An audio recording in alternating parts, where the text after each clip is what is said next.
আজকে স্টুডেন্ট কি কম? 30 জন আছি আমরা, কালকে সবাই আসছি। হ্যাঁ, ওটা তো উনি একজন যিনি ছিল উনি তো ব্যাকআপ ছিল।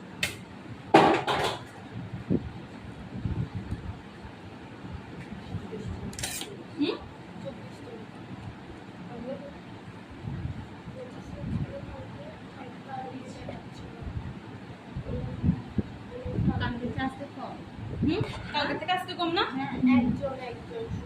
একজন না,